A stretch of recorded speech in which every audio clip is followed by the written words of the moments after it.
This is Mike Sylvia live with New Bedford Guide, here with the conductor of the New Bedford Symphony Orchestra, Christopher. We're going to discuss what's going on tomorrow and some of the background behind him. So there's a link on below how to get your tickets. It's tomorrow night, so come on out. So number one, you're not from around here, so what do you think of New Bedford? I've had a great time. This is my second very short trip to New Bedford, and I've loved getting to meet the people who live along the South Coast, get to have some very unique and really cool food. I had my first quahog yesterday, which was a very cool experience, very tasty. The shoreline is gorgeous, the people are great, the musicians in the orchestra have been terrific, and it's just a really idyllic, beautiful place to live, and certainly for me this week to make music. So you're kind of a guest conductor, so what do you think of the New Bedford Orchestra? New Bedford Symphony is very, very good. They are immensely talented, very flexible. They play with a lot of heart and a lot of spirit and a lot of passion. It's the first time, or one of the only times in the last decade, they've had a different conductor, so it's been a great learning experience, them getting to know me getting to know them, and in these very short rehearsal periods leading up to tomorrow's concert, getting used to one another and getting used to what sorts of things am I going to ask for, what sorts of things do they bring to the table immediately. But I have no doubt that tomorrow night's concert is going to be sensational. We just did a video a few days ago. It's music. It's not, there's genre, but there's a lot of different music out there, and we try to say, hey, if you enjoy music, you'll enjoy this show. So what do you think of that? I think, anybody who's ever heard classical music before needs to come hear the New Bedford Symphony, because very few orchestras play with this level of commitment. And for anybody who hasn't heard of the New Bedford Symphony or doesn't listen to classical music on a regular basis, you definitely need to come hear this, because this is the kind of music that will absolutely change the way that you experience live performance anywhere.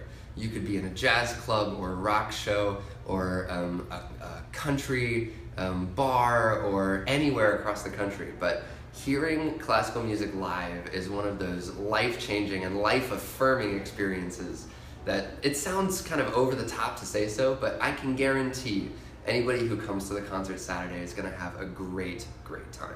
What kind of music do you listen to besides this style? Man, my Spotify and Pandora stations are full of everything. I do jazz piano, Brad Meldau, some of the old classics, Art Tatum, Oscar Peterson. Snarky Puppy's I'm a big fan of right now. They're a jazz group out of Austin. I've got some Radiohead, some Nelly, some Snoop Dogg. It just kind of depends on what kind of mood I'm in, how far the drive is that I'm headed, and what kind of things I want to explore on any given day.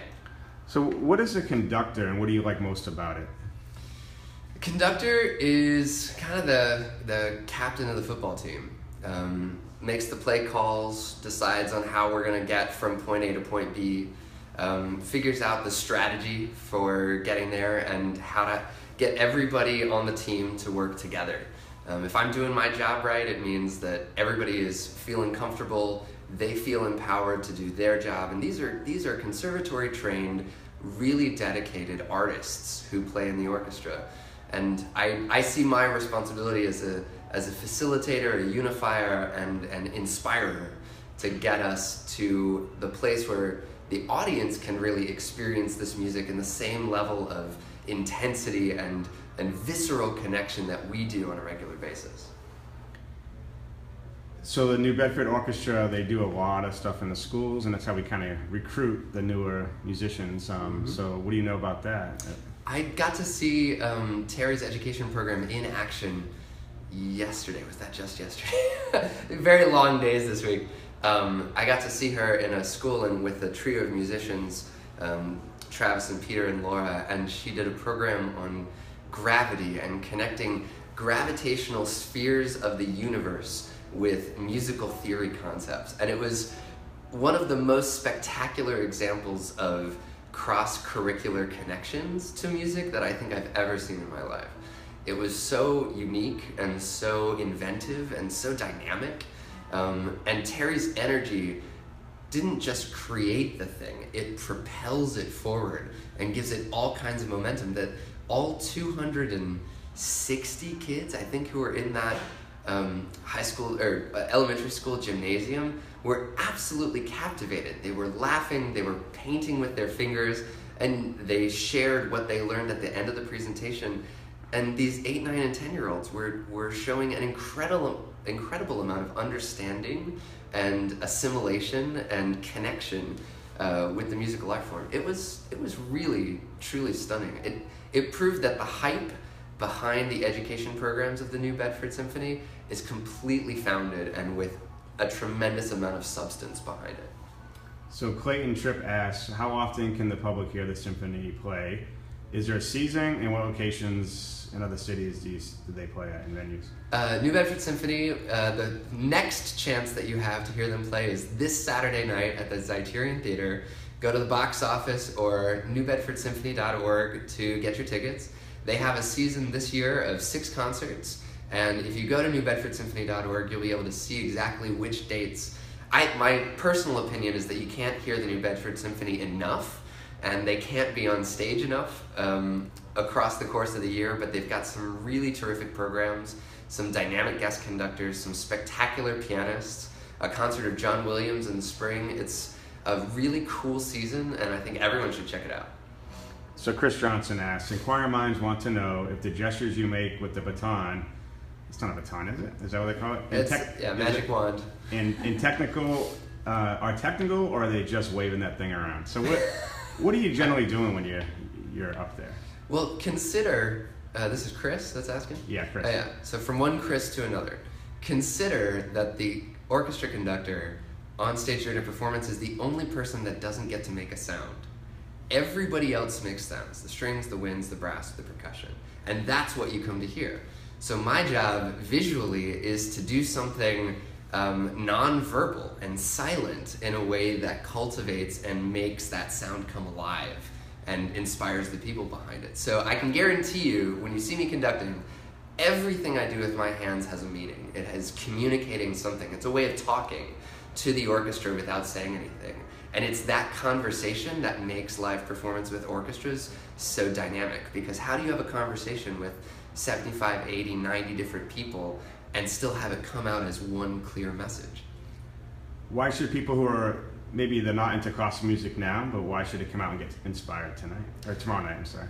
I think, as I said before, if you've never heard classical music or you're kind of on the fence about it, come check us out. There's no bad thing that could happen from coming to a classical music concert.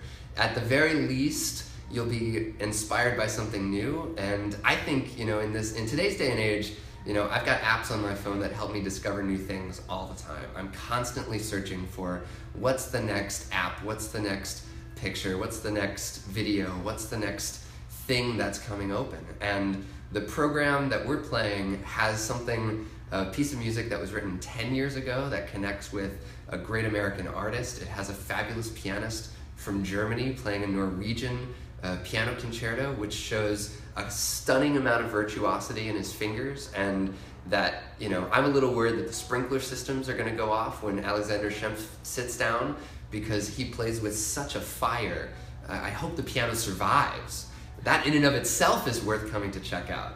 And then the Dvorak 8th Symphony is just a great standard classical piece of music that will have you humming every single one of the great melodies he presents minute after minute after minute across the entire piece. It's going to be fun, it's going to be colorful, it's going to be dangerous in some cases, but it's absolutely going to be dynamic, and it'll be an experience I promise you'll never forget.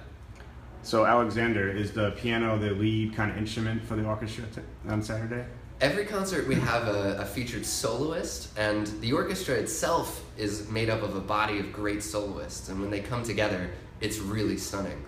But the hero of the concerto, of the solo piece, this time is Alexander, who's from Germany and is a concert pianist. And it features him in front of the orchestra and has many, many moments where the orchestra drops out and just lets him shine. It's like a radiant beam of light from the heavens comes down on this piano, and it starts to sparkle and tinkle and make it really bright and vibrant and cool. So in some ways, he's the hero, and in other ways, he's just another great partner to a body of virtuosic musicians that plays here every month.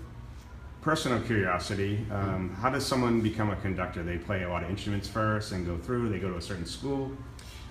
My understanding is that there's no one path to being a conductor, but you have to really, really want to do it.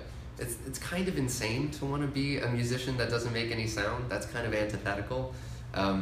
In some ways, it's like the magical world, like you have to be chosen, it has to be within you to share, and you have to be obsessed with doing it. I happen to be a rather obsessive individual. So it speaks to me really, really easily. Everybody who wants to be a conductor generally starts as a great artist. In my case, I was a pianist and an organist and an educator and a choral musician. And then, as I like to say, turned to the dark side, and now I'm a full-time orchestra conductor. Tomorrow night, 7:30, so we'll do a quick summary. So who are you and what are we going to see tomorrow night? My name is Christopher James Lees. I'm a very honored guest conductor of the New Bedford Symphony Orchestra. There'll be 3 pieces on the program at 7:30 at the Zeiterion Theater in downtown New Bedford. Go to the box office or newbedfordsymphony.org to get your tickets now. Okay, thank you, Chris. Thanks very much, Mike.